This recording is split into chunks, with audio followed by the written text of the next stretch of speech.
Litshilo igwijo kunjalo nje lisazawutsho kuba kaloku silapha asindawo sikuphakela ziqhuma kanti ngoku ke singena kwiyure yethu yesibini kwaye sisaziphaka right Noxie? Yebo, mbukeli naze ihamba phambili kuleli hora.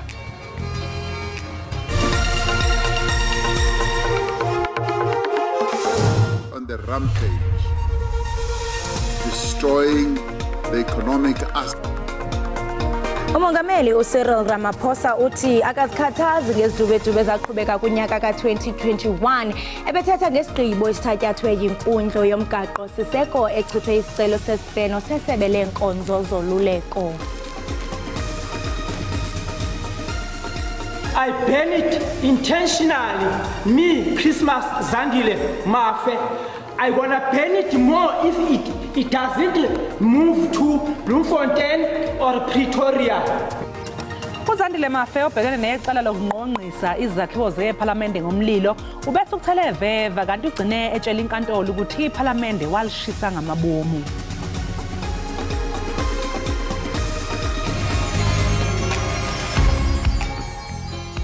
Molweni babukeli ningusiyavuya Sineko ufuna indaba zesixhosa kwi-SABC 1 ndithanda ukunikhumbuza ifikile inkqubo ezasekhaya Jikelele kwijelo iDDT le nkqubo iphethe indaba ezolonwabo ezemidlalo uqikelelo lwemozulu yonke into ikhona ungaphoswa.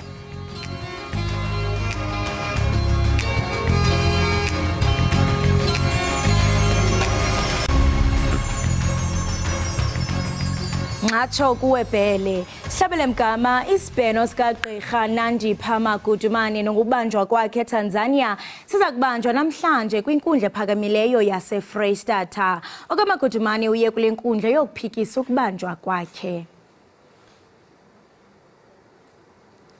Ujaji Philip Lobster wafumanisa ukuba ukubanjweni kukaMagudumane zange kulandelwe umthetho kodwa waye wasikhaba isicelo ngenxa yokuba okaMagudumane wavuma ukubuyiswela kweli. Kusenjalo umkomishanala kazwelonke kwinkonzo zoluleko uMakgothi Thabakhale waphikile amabango wokuba lona kaMagudumane uphathwa ngendlela ekhethekileyo. Umkomishanala ke ubethetha kwinkantolo yabasetyhini eBhiza iBhiza Makhethe eKroonstad apho kukho khona uMagudumana.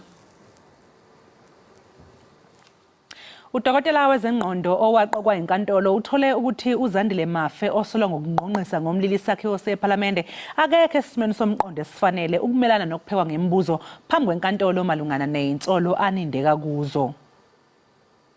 uZandile Mafe ukhwele ngikhumbini selishwabula phakathi kwezinye ukuba nguyo tshisa izakhiwo zePhalamende kwaye akazisoli.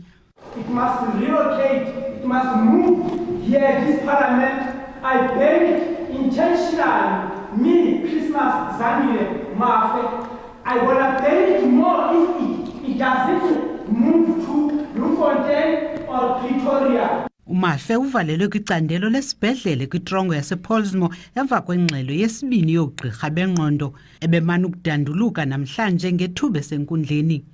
I want a life sentence of 25 years from now 2023 until after 2043. I'm not afraid of a life sentence.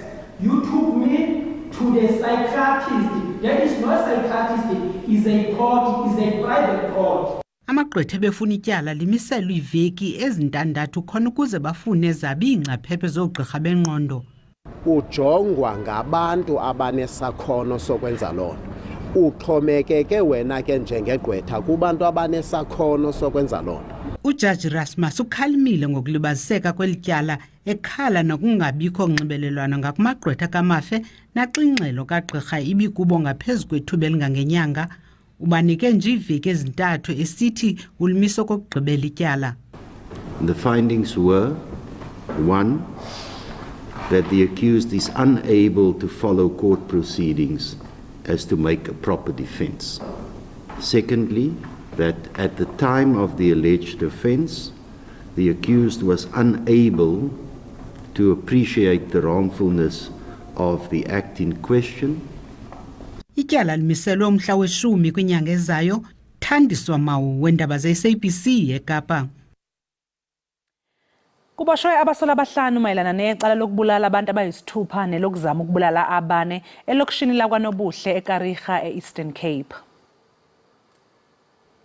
Okhulumela amaphoyisa uPriscilla Naidu uthe uphenyo lwenziwe yithimba elisabele yimene eyiphuthumayo uphiko lwamacala abucayi nanodlame uphiko lwezobunhloli nophiko olwanegelekeqe liholele ekubanjweni kwabasolwa izolo ekuseni. Lesi sigameko sokudubula senzeke ngoLwesibili ebusuku. Kuthiwa ke laba basolwa abathathu bangene nje emagcekeni badubula abantu ababili esangweni kwalimala oyedwa kwashona omunye. Babeke sebengena endlini nakhona bafika bavulela ngenhlamvu bebhekise kubantu abayishagalombili kwashona abahlanu kwalimala abathathu. Usapho lakwaMakhawula kwaBhaca eMpuma Koloni lufuna ubulungisa okukulandela ukuba kwadutyulwa kwabulawa isalwane salo uNyaniso McDonald Makhawula ekutyholwa ipolisa kweso siganeko esehla ngoJanuwari ebutsheni balonyaka. Kwiinyanga ezintandathu ezidlulileyo usapho lakwaMakhawula laphulukana nomntu ebeloxhomekeke kuye. Olu sapho lutyholwa ngelithi alaziswa ngophando olwenziwayo yi-IPID. Nto nje boyikiswa zimoto ezingaziwayo bathunyelelwa nemiyalezo ebagrogrisayo ukuba bayeke ukuphanda elityala. Even amapolisa udlulile yayokwenza i-U10 few meters away. Xa ibuya ivan ibuye yahamba emveni kotata atsho kumkhulwa wakhe ndiviwe nangamapolisa zange kube abuyagqiba uba makacacisa ubana kwenzekani kwatsho ii-gunshots kwadutyulwa. Badubulile amapolisa wabe utata ke uyachaneka apha ngemva entloko. Akho mntu urayithi sisa ngoku laa mntana ebephangela emsebenzini orayithi eDurban. Ubuyile utya i-treatment ye-depression ngoku ndithetha nawo. Buyele back kwi-treatment ye-depression. Abahlali bathi ukwebiwa kwemfuyo yinto exhaphakileyo kwaBhaca. Noba kungakhona a sort of i-forum ibuildwe kakuhle kuzanywe ukulwa nale beef because abantu abofuye lapha baphumlanga abanye bancamile imfuyo yabo bayithengisile. I-IPID ithi isaliphanda elityala. There are technical reports that still have to be obtained from outside sources, and thereafter the case will be ready for finalization. Inkokheli yasekuhlaleni uNkosana Zolile Makhawula uthi babeke banenhlangano namapolisa ephondo malunga neengxaki ezibagubungeleyo eziquka ukwebiwa kwemfuyo nokungabonakali kwamapolisa. NdinguNomzwanele Mngoma kwiindaba ze-SABC kwaBhaca. Iqembu lezombusazwe i-African National Congress seliqoke ukusungula isikhundla sephini lemeya kubona bonke omasipala libabusayo esifundazweni iGauteng. Kuza kuvunyelwa isibini kuphela samanyathelo angokubonakalisa kuphelelwa lithemba kunyakamali omnye. I-ANC ithi eliliqhinga lokumilisela uzinzo kohulumente benkazathi. Izixeko ezikhulu ezifana neGauti zibe nosekela sodolophu ukuqala kunyulo lomasipala ngo-2021. We are going to create the position of the deputy mayor in all the municipalities to strengthen service delivery. And we've also resolved as the African National Congress in this summit that we are tired of inconsistencies, destabilization, and motions of no confidence that are used to destabilize service delivery. I-ANC ithi ichulumancile ngumqela ehambileyo susela kwingqungquthela yayo yokuqala yomasipala. Ngohulumente lwendibanisela i-ANC ikulawulo komasipala abalithoba kwabalishumi elinanye. iTshwane neMidvaal baphantsi kwe-DA. We are ready to defeat them in the next election. We're not worried. We also hear that he says that they will squash all the motions that will come to council. Kunjalo iStats SA ithi ifuthe lokutshintshwa kosodolophu nongabikho kozinzo lingabaleka kuphela emva kwethuba. In relation to whether the changes in coalitions are already showing some level of impact in the numbers, it's too early to tell. We haven't seen that yet. Kusenjalo umbutho masipala eli isalga ivakalise inkxalabo ngongaveli elupala kwemipa nokungathathwa koxanduva komasipala. Isebe lezamanzi nogutyulo limangalele enkundleni omasipala baseLimpopo ngenxa yokusilela ukulawulwa ilindle. Elisebe liqaphele amaziko ogutyulo lelindle ngama-50 aphantsi kweemeko ezingancumisiyo. Kanti le ngxabangxaba yengxaki ikhonjwa ekusileleni komasipala ukukhathalela nokulondoloza iziseko zococo kweli candelo.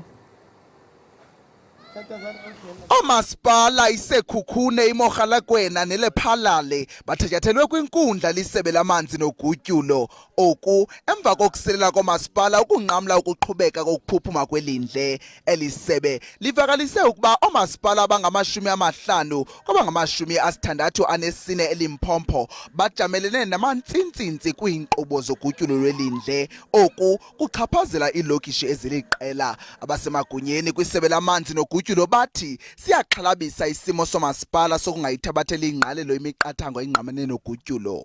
Okamchunu uthi baphicotha inguqu kwimigaqo yemithetho ezokunceda ingenelele ngqo komasipala abasilelayo.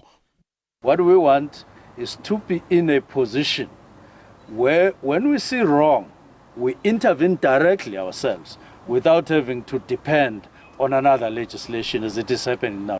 Kwangaxesha linye netyala lolwaphulo mthetho, umasipala waseMogalekwane uthatyathelwe kwikomishini yamalungelo abantu emva kokusilela ukugqithisa iinkonzo zokuqingqa imo yentlalo yoluntu ngokumayela neenkqubo zelindle. Abasemagunyeni komasipala bathi bamaxhapheshu nokusombulula le nyewe.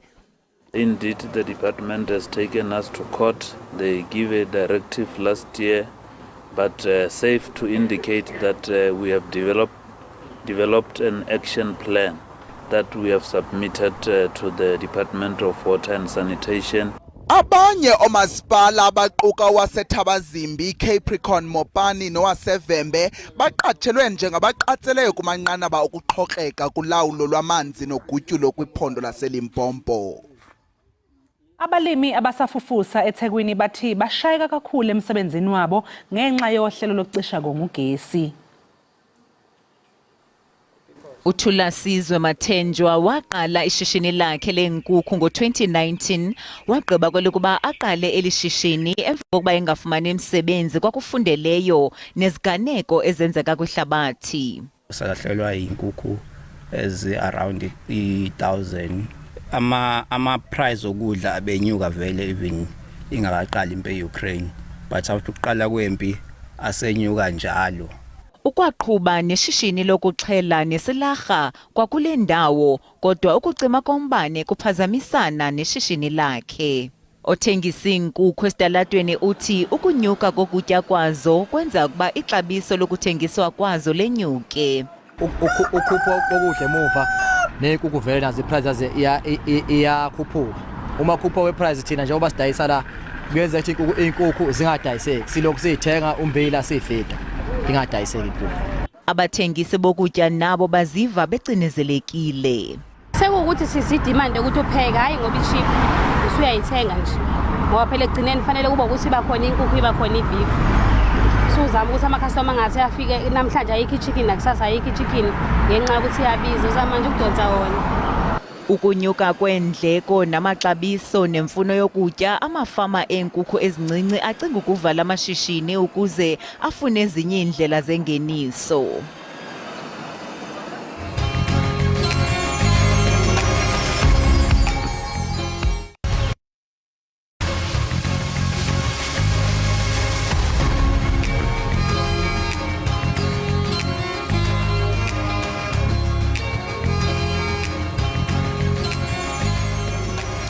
Enkosi ngokuhlala nathi usabukele ubukele yona Ekhaya Jikelele apha kunqa phambili uDTT. Ukubaliswa kwamabali yinto endala eyenziwa ngendlela. Uthandeka Mahlangu ngumzobu owazalelwa wakhulela eveza ubuhle kwelaphondo kaloku laseMpumalanga.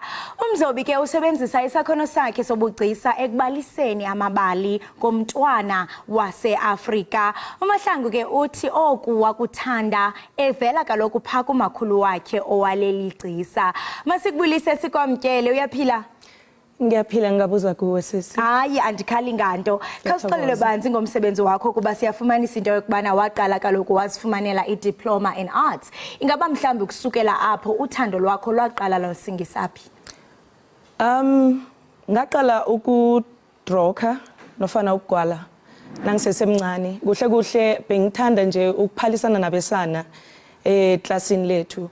So ngabona lapho ukuthi manje nginekhono into lengiyithathe ngiyise phambili ngingamani ngiyigcine nje kube into yami yokuthi ngizoyenza for ubumnandi nje kodwa na ngiyithathe ngiyise phezulu kanti ke bengingazi ukuthi ngingenza nehwebo ukuthi ngenze imali ngiziphilise ngayo into le art. Njengokuba uthi into kubana ubungazi ba ungade uziphilise ube yile ntokazi enqkuva ungathi mhlawumbe intoni inspiration because for most artists umuntu uzawuthi into bana before ube kanti ndiya designer ikhona inkuthazo apha ivela khona for wena ungathi inkuthazo yakho isukaphi?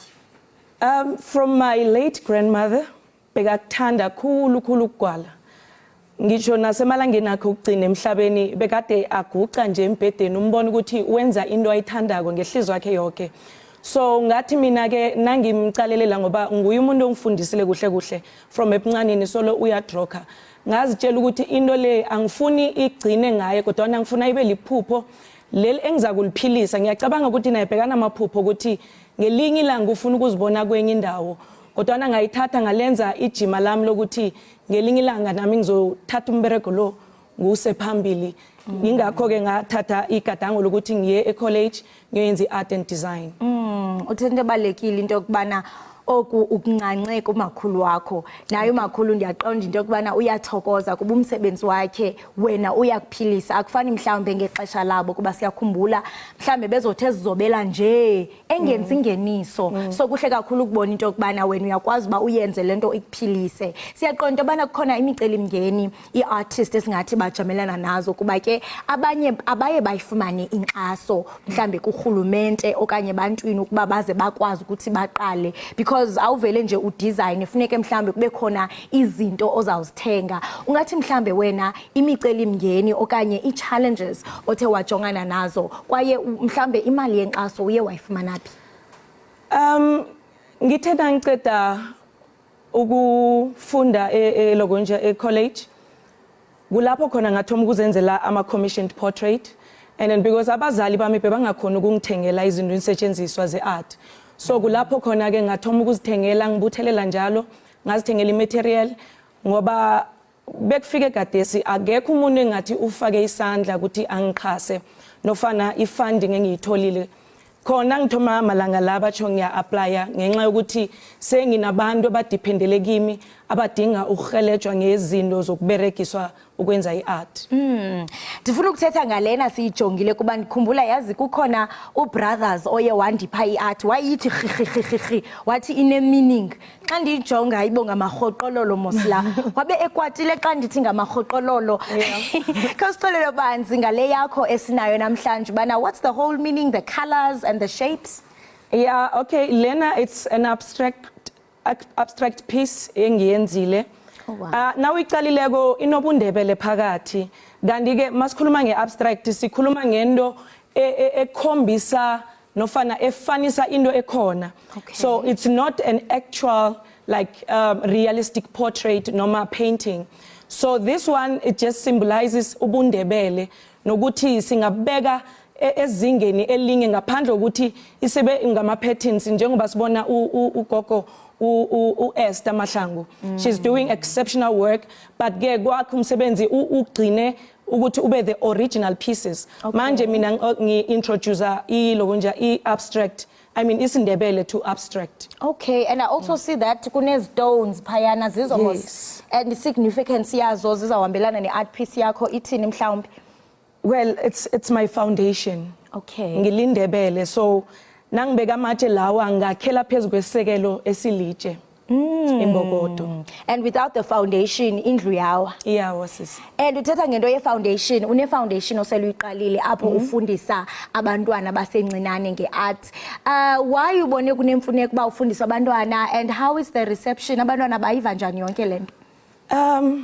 Ingithabisa kakhulu kwamambala. Ngifuna ukuthi bengithokoze nabazali abangithembile ukuthi ngingafundisa abantwana laba ibizelo le art.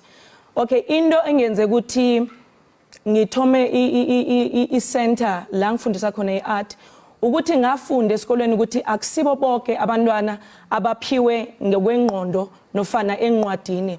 So ngathatha isikhathi sami ngathi ngizokunikelela ehelebheni abanye abantwana ngoba kibo laba ekade ngiphalisana nabo abaningi bahluleke esikolweni kodwa na bebenza umbereko omuhle wezandla.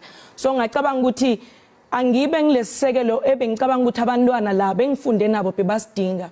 So now I'm making sure ukuthi I'm being the person, I'm standing in the gap le ebengiyidinga nami whilst growing up, because I only realized ukuthi I was this like great sengimdala ngingaka. Hey, deyithanda lento uthi great, you are owning it.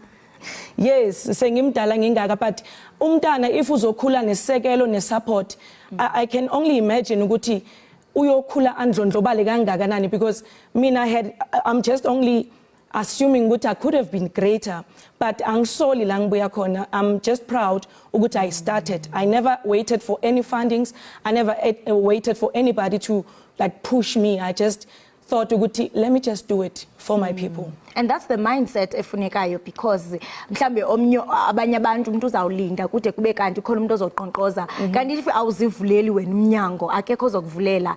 And uye kukhona pha kwibhayo yakho apho usitsho into yokubana uye wanobudlelwane nomhlobo wakho othe walishiya eli limagada ahlabayo, kwaye uyabalisa into yokubana ubudlelwane bakho nalomhlobo kuye kwakunikeza la umfi yokubajonga khawube ngathi uyaphusha apha kweze art. Ungathi mhlawumbe zintoni i-moments ozikhumbulayo ngomhlobo wakho, especially yena because naye ebeyi-artist esakhasayo?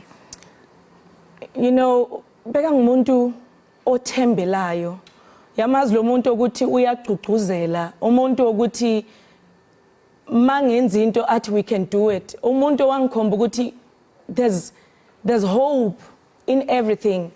Bekangabhekisanga ukuthi yena uzowenza a living out of art, but bekayithanda, because njengami from primary I did not think ukuthi ngizoyenza imali with this art. So yena ke uthize masiqeda isikolo, because there's pressure evela kubazali, especially if ungumuntu o creative, because uba nalento ukuthi I want to go ngiyoyenza art, and then abazali bazoba nokuthi and then do what nge-art. I'm just assuming ukuthi naye he had that moment yokuthi he did not know what to do afterwards. So I had it in my heart ukuthi ngelinye ilanga after completing my studies, I'm just gonna go fetch him. Ngimkhomba indlela ukuthi my brother, this is how we're gonna make imali. Because in the past, what he used to do in primary, he would sell ama-sweets. Ubona ukuthi ngumuntu we-business lo muntu. So I thought nami ngimfundisa ukwenza imali ngoba bese sithengisa ama-sweetie, because he taught me that. So I thought njengoba sengenza imali, let me introduce the skill anew from yena, because manje sengine-perspective refined.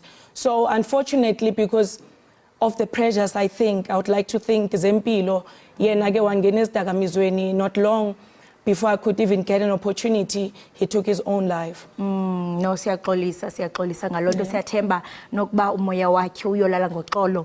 Ndithe xa ndithi tshe ndijonga ezi portraits zakho nathi igqingo rasta. Nakuba mhlambe uyi-role model yakho, what's the story? Because naye siyamazi ubana, I mean, zi-artist ezithanda uba zivele. Uthi mhlambe andanoba uyakekela noba wenza ngamasibom, but what's the story with uyi-portrait ka-Rasta? You know, the art history, you'd never like ubhekela omunye umuntu ukuthi ayilo akenzi zona. Like you check out the works of abo Leonardo da Vinci, abo Picasso. If ungabheka umsebenzi ka Picasso, you think our Rasta is very good. But I would like to change the perspective yabantu in art, because he is my role model. You know, he does not care what people say. He does what he wants. And to a point ukuthi if akwenzela portraits, he'll come and present it to you, because uyazindla ngomsebenzi wakhe. But thina abantu angithi endlini emnyama kaningi siya criticize umbereko wakhe, because asisabona ubuhle balendo azama kuyenza. Ukhipha ubunguye. This is his style. Okay. He will like Mina, I love, in most cases, I do realistic portraits. As you can see, it's realistic. But there's a use of color, there's shading and all these things. So if we can, before we criticize umsebenzi womuntu, just consider the background and ukuthi umuntu is trying to find his own foundation. Ukuthi, this is my style. Okay. This is how people bazong identify ngakhona. You just be different because we cannot all dwell with realistic portraits. That's why today I thought, let me just deviate from the trend. We're trying to do realistic portraits and do something different ngesindebele because kuyilimu ekade liphasi ngiyabona amalanga la liyasikima. So Aliyasukuma kakhulu ingakumbi apha ekhaya Jikelele iqinisekile yonke le veki oko sitinga phayana endebele. So into ethi ke uRasta, yes abantu understand when you understand because you are looking at from the artistic eye. Thina mhlambe abantu sibona from okay sifuna that realistic portrait. Yes, perfection. And yena uthi this is my style, you don't have to understand it. Wena mhlambe who is an artist or who is having an artistic eye uzayigrasp le way. Moving into future projects, ingaba mhlawumbe because I mean you mentioned earlier into yokubana ujonge kakhulu kubantu abafana nomakhulu uEsther Mhlangu. So wena as igcisa uzibona uphi in the next coming years njengoko uye wasebenzisana nabanye osaziwayo? I need to expand as an artist. I really need to expand to izinga lele ngizokuthi nami ngijame nje kube ngirepresenta abanye abasakhasako ngoba we don't have really platforms. Kunama galleries, but now Mpumalanga we don't have such. I think noma khona there are very few. So ngicabanga ukuthi if ngingenza ikhaya for artists where they'll come and display their work and then kube some sort of a tourist attraction, especially endlini emnyama. And I'm not thinking of coming to Joburg to do that. But ngifuna ukuyisa emakhaya ukuthi kwazeke ukuthi the creatives bakhona emakhaya ngilethe ingqebo emakhaya because everyone sisebenzela ukegoli sonke but it can't work that way because at the end of the day sinamakhaya esidinga ukuthi nawo athuthukiswe. So that's my plan for the future. That's very powerful because njengusitsho nyana abantu abaninzi umuntu xa isemakhaya they can only dream of the city of gold, not realizing ba mhlambe kwalapha ndikhona I can create igold. So wenza umsebenzi omhle kakhulu. Ungathini mhlambe ukukhuthaza ababukeli bethu who want to venture into the art space, especially mhlambe abasuka emakhaya, and also umuntu mhlambe xa ethi jonga ndifuna ukukulandela, I'm inspired by art yakho, angakulandela phi? Okay, as in social platforms? Yes, social platforms. Okay, I go by the name Thandeka M. Mahlangu Art on most of the social media platforms. So on Twitter, I'm Thandeka M. Mahlangu also, but without an art. But I picture yami eqhelekile nje, it's the one ngigqoke with umama Esther Mahlangu, who is my role model. So yeah, but if umuntu ku WhatsApp, you can just send me a WhatsApp on 072 5481 800. Nabo mhlambe bazazibona befana nawe ngenye imini. Yes. Siyabulela kakhulu ngexesha lakho. Ndiyathemba ndibonile pha uba uzoba abantu nami ngase undizobe ndibe bright ndibe right ndingabi na fright. Siyabulela kakhulu ngexesha lakho. Right? So much. Lo ke mbukeli besincokola naye nguye uThandeka Mahlangu ophuma phaka lokho eMpumalanga ligcisa ezingcayo kaloku ngomsebenzi wakhe kwaye ke ungamlandela kumakhasi akhe onxibelelwano xa ufuna ukuva ngakumbi okanye ke uthi wena unomdla wokuba ungenelele kwezobugcisa. Ngoku ke masithi qhwi evenkileni ungaqushuqhushalaza kuninzi esikuphathele kona. Siyabuya emva kwetengiso.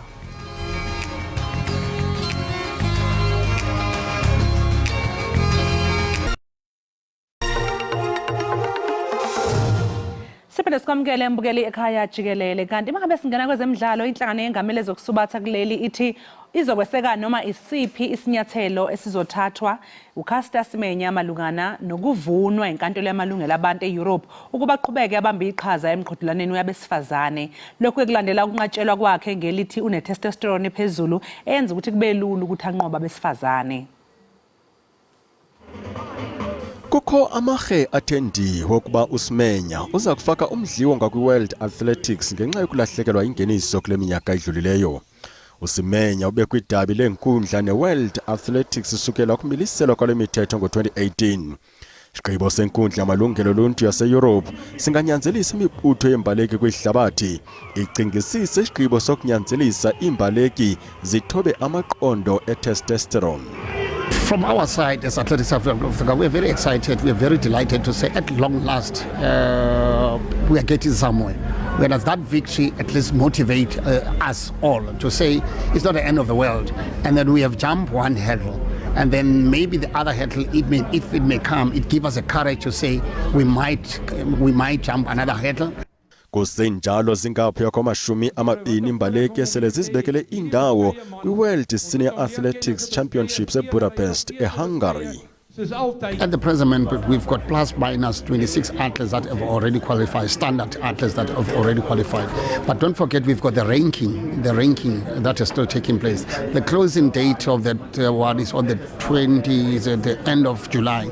Ezinye zembaleki ezizibekele indawo nguRian Mphahlele, uSteven Mukoka, uTsepo Chite noZakithi Nene. We're ready to go. iChristmas ifike kwangethuba kuluntu lwaseNtuzuma eThekwini. Ubomi abusoze buphinde bufane kwisikolo samabanga aphansi iSiphosethu. Nanjengoko iCOSAFA yeyanikela ngemishicileli isakhiwo sesikolo kunye nendawo yokuzilolonga.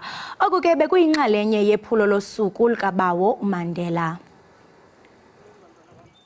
Kungakabiphi nje kutobe kuyi-Nelson Mandela International Day, kepha lilanga lalomuhla limgqoko esikolweni samabanga laphansi eNtuzuma. Lokhu ke kuyingcenye yohlelo lweCOSAFA lweminyaka yonke yokujikijela le-jazz vivaneni yilekelele labaswele. Lidolobha leThekwini lidlala inzima lenkulu ekubaleni tikolo letimbili ukuthi tihlumule kule sendo seCOSAFA. It is a very important day for us and also for the community at large, because we've got what we were looking for. Nalobe lamaqembu amatasa ngiyaphatha isikhathi sawo abayingcenye yokuniketwa kwetipho libambele lemcicisho wabafana Morena Ramoreboli kanye nemlingani wakhe longumcicisho weLesotho Leslie Noshi bapheleke duelo bokapteni babo ngekwehlukana kanye nalabanye bomkantshubovu bebadlali bakadzeni. Really, it's exciting, and I think this is our future, and honestly speaking, I think it's a very good gesture from Hollywood Beds, COSAFA, SAFA, and everybody who's involved in making sure that they bring smile to these kids. ISAFA eThekwini inquzo takhamuti ukuthi tinakekelele tipho letibuya kuCOSAFA. SAFA eThekwini was so happy about what is happening today, because schools, especially in rural and township areas, are not receiving any assistance. They depend on parents only. Sikolo samabanga laphansi isiphesihle akusiso kuphela isihlomule kulolu hlelo, kepha nebuhle bethu lese Iindaba naso sizuzile njengoba inikete tembatho tevolleyball. Ukapteni wamabhokoboka uSiya Kolisi uthi kunzima kakhulu ukukhula ngaphandle kotata. Uthi ke uzame ngandlela zonke ukuba izinto zihambe kakuhle notata wakhe omzalayo kodwa zange zilunge. uSiya Kolisi ke ujongene nomsebenzi onzima njengoko iBox ilungiselela umdlalo neNew Zealand. In the black communities, we have a lot of fatherlessness, and in the past, you know, there are reasons for it that I didn't know and didn't understand. And I realized that my dad's time was completely different to my time, and I didn't have that conversation until I was 30. And that was during shooting the documentary, because I just wanted to understand, because I felt neglected, I felt not wanted, and it didn't make sense why he wasn't there for me when I was a child. And then I had a conversation with him. I asked him, I'm like, my man, let's sit down, let's chat about this. And he didn't want to do it. I'm like, trust me, I've learned to speak. It releases so much. And so we sat and he explained to me. Intaka izobibekelwe amazolo kusasa edolobheni elincane iDandi enyakatho yesifundazwe eKwaZulu-Natal uma sekusingethwe umcimbi waminyaka yonke womjaho wamahashi iDandi July. Le ndumezulu ke inikana namacikithu balokukhangisa ngomsebenzi wawo wofaka phakathi ingqephu kanti kusuke ke sekuboshelwe nosazwe abahlukahlukene kuphinde kuthuthuke nomnotho wendabo. Isiqubulo ke sakulonyaka sithi African Unity uzobe ubanjwe endumeni horse racing track eDandi ngempela sonto. ushunquthulu mamahashe segabavula emjahweni Dandi July obanjwa njalo ngonyaka ngoNtulikazi ngaphansi kamasipala Indumeni. Okuthokozisayo ukuthi nakuba banjelwa endaweni ethathwa njengeyakhelwe izindawo zasemakhaya, kepha-ke isasasa liheha abaseki bengqephu abanohlonze nosaziwayo abangaconsi phansi emphakathini. Unkosi Ngiphile Sithole ozongenela ngehashu Colchester uthi sizobe sibulalana kulo mqhudelwano. Saturday ezobe bulalana kakhulu, amahashe azobe qhamuka ngokuhlukahlukana. Mina ngizobe ngigibele ihashe elibizwa kuthiwa Colchester. Zobe dlala ka race 2 race 2 race ya local or race 2 hlukahlukene kabili, khona race ya international khona wa local. So yasho ngizobe ligibele ngizobe lidlale ku race ya local. Isase newcomer bedlale enkandla ngidlalile aphuma position number 2. So ngiyathemba nakulokho ukuthi izokwazi ukuthi futhi liphinde lingene ku number 1 lingabe selingena ku number 2. Kumbalwa kakhulu okungaphumelela njengalendumezulu yomcimbi ngaphandle kokwesekwa abasezigundleni zokuphatha. Imeyake yesifunda sikamasipala uMzinyathi ithi konke kumi ngohlelo. Uma sihlola izinto zonke zamalungiselelo ukuthi simi ngomumo, sibonile ukuthi inkundla isihleliwe. Sesibonile ukuthi onke amahotela ama-B&B ethu agcwele phama, nokuthi abantu abanye sesibayalela nisho komakhelwane emadolobheni njengako-Newcastle, eMajuba, eMnambithi, oThukela, kanjalo kobaqulusi eZululand. Abazoba ingxenye yalo mcimbi bazobhema bakholwe. Sibona ngathi kobe kuhlobeke kahle, ababhincama ibhincele, abagqoka okwesintu bayigqoke ngendlela yabo. Awu nemukelekile nonke Zulu kumagumbo mane eNingizimu Afrika, wona wonke isadek abanathi la bamukelekile. Izindaba ze-SABC ngingunqubeko Nzimande.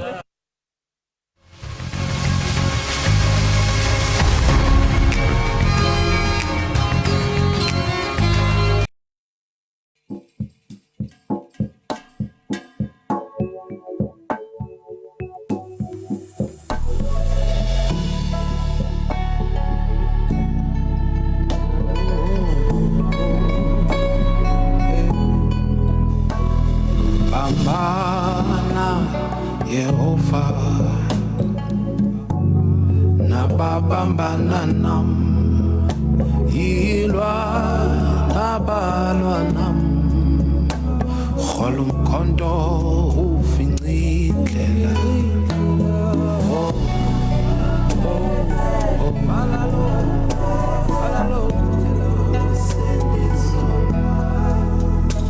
Hamba nam Nkosi ndiyaphuma,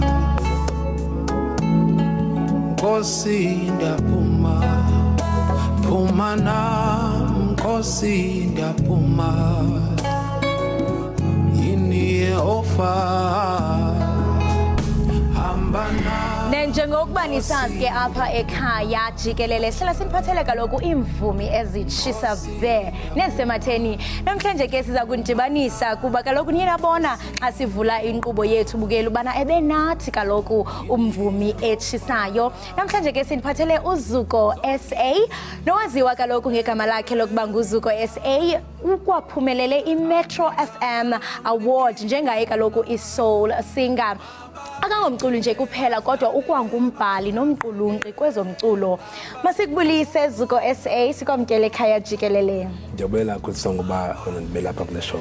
Siyavuya nathi. Yini bethunana uze nazo ne-awards. Yeyi kumnandi basibe kunye nawe apha enkqubeni. Siyaqonda kaloku uZuko into yokubana ungumntana kapastor, the son of the pastor. Yes. Uhambo lwakho luqale njani into yokubana ungene kwi-Afropop?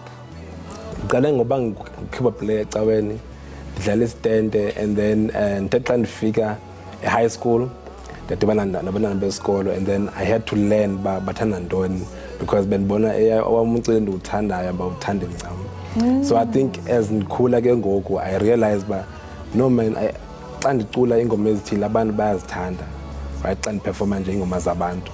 So I had to say, why don't I write a love song ezothatha abantu, right? So I kept releasing love songs until I found my sound, which is now uqhawe lam. So now I'm known for the song called Qhawe lam ngoku. Oh, waqala nge-love songs. Kokuthi uthi uyilava. Ndiyilava xa ndithanda. Xa uthanda uyilolava. Interesting. And uthe wasuka apho njengokuba ubalisa ijeni yakho into yokubana mhlambe ecaweni bebengawuva ncam lo mculo wakho kodwa wade wazifumana. Ekuzifumaneni kwakho wathi back i-award ye-Metro FM kulo nyaka ka-2023. Congratulations. I mean, uzive njani? In fact, just ube part of nominees ungekawini uzive njani, and how has that journey been? So on the awards now, we have been campaigning and non-stop with Mr. Stanley Khoza and Show Them Flames, with Mlindi Ntloko from Eastern Cape. We've been pushing for us to be voted for, right? So xa sekufike la xesha loba kuthiwe masihambe siye kwi-Metro FM Awards, ndathi mna hayi ngicela niyeni Khotman mna andisaphumelele. I think ndandigula ke nqoma, ndandiqala uba nervous kanje, yabo. So xa ndifika phayana kubizwa ezinye artists ke, yabo. Mna I'm in the back seat and I'm like, Khotman ne ndizaphuma apha if andibizwanga ndifuna uba ndibone uba ndibizwanga. Andifuna uba kuthiwe kwaba unominated, it was a big thing. I was like, come as a best or nothing, So when they mentioned my name on stage, esenqoma ndimile abantu bayabiza but ndimile nqoma anabantu biziwe nawo andibizwanga na. So it was great experience xa kuthiwa Zuko SA. I think wonke umuntu waselaleni yami edutywa. Alala, dutywa idolo. Edutywa wonke umuntu naxa ndifika bayancelebrate. Nase Eastern Cape, Wow. So this is the biggest achievement, and bula khulu baphulaphuli for voting for me and making sure that I become the face of Afro Soul for 2023. Wow. And enqinisekile ngokubebiza igama lakho bethi Zuko SA. Awazi noba ndim uZuko SA okanye kwenzeka ntoni. But wayeqongeni wabulela idutywa idolophu. Ndiyathemba nabo into yokubana bayazingqa ngawe because njengobusisho into yokubana you are the face of Afro Soul, like ngoku xa uthi Afro Soul nguZuko SA lowo. Uthe xa usuka apho ngenene umsebenzi wakho waye uqaqamba nangakumbi. Sathi siyakubona because awungomvumi nje kuphela. Yes. Italente lakho aliphelelanga ba ucule kodwa uyabhala, uyaproducer. Uthe xa usuka apho sakubona into yokubana siyakuva pha ku The Wife. Yes. That's a big deal. The Wife, ngene njani ko The Wife? The Wife sisiqalo sezinto ezininzi ezisezayo. I'm still working on more songs, and njema The Wife invulile more opportunities for ba music kwam athandwe, and abantu xa bamela music kwam bawucinge storyline. Ngoku nam I'm also focusing on more opportunities to say xa ndibhala, xa ndirelease ingoma or i-album, i-SOPs ezininzi zikwazi uconsideration music kwam for their scenes, their storylines. Siyaqonda kaloku into yobana uyafumaneka napha kwi-digital platforms, abantu bayakwazi uba bakustreame live, and asikwazi uyibalekela into yokubana sikwi-era ye-technology ngoku. So uthetha uba wena uthe xa ungena waqonda uba jonga ndinijongile but mna ndizawubethelela apha ku-digital. Ungathi loo nto uye yakusebenzela as umculi? I'm still learning because ngifuna ukubulala kakhulu abaphulaphuli for getting us to double platinum. Wow. We are now on double platinum. Yes. So now I'm learning about what double platinum means, because bendazi mina xa uthengisa CDs ba ufuna uthengisa numbers ezingaka for you to get good gold nalento. So I'm still learning, but I hear about we doing very well. Xa kuthiwa double platinum, that's a huge achievement for umuntu osemtsha in the industry. Wow. And I mean, njengobusisho it's a big achievement. Already you have collaborated nabantu abafana noVusi Nova. Into ethi uvele nje wafika jonga 4:10. And I'm also working with uNomfundo project here too. UNomfundo more, which is going to be out apha enyakeni. I'm excited about it. That's why ndicela ngoku at first hand, but we are working on a project, and it's going to be a beautiful summer for wonke umuntu. Hayi asikwazi ulinda isummer si ready. Uzobe ukhona kaloku apha enkqubeni awindaba sifunikwa uba usuke uthini. Xelela ababukeli bethu bana ngephi ingoma ozosiphefomela yona. Ingoma endiperforma next nguqhawe lam. Qhawe lam, jonga indlela owenza ngayo kude kwaphuma neefeather zam. Uyafefarisha. Cela usithathe usevenkileni. Cela usithathe ngeyakho le nkqubo. Ndimamele uZuko SA Morning Live Ekhaya. Hayi ekhaya jikelele Ekhaya jikelele. Ha. Hayi Ekhaya phinde. jikelele. Isethi iphinde ucula ke ngoku for lento uthe Morning Live. Hamba ngalamandla ndikunike wona. Asandibhudekele.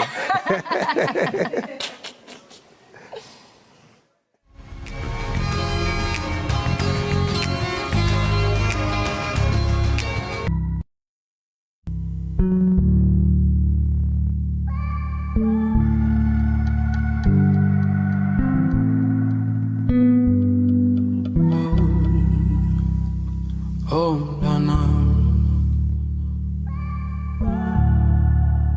hamba ngalamandla ndikunike wona. Nyanam, qabelam, hamba ngalamandla ndikunike wona. Qabelam,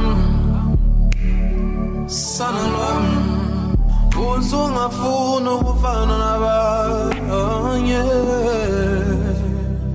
ngoba into zakho zididolo zonke mntanam. Funa ujonge phezulu, awuphezulu. Xa kuphela amandla fika ubunzima. Funa ujonge phezulu, awuphezulu. Apho uncedo lwakho lovela kuma. Anthembanga kuhlakanipha kwakho, anthembanga nabantu yakubo. Mna nthemba imfundiso zam nemfefe zikamdali phezu kwakho. Hamba ke uyoduma esizweni, sungalibali ikhaya lakho. Inhlonipho, uthando noxolo luhlale lugqamile enhlizweni yakho.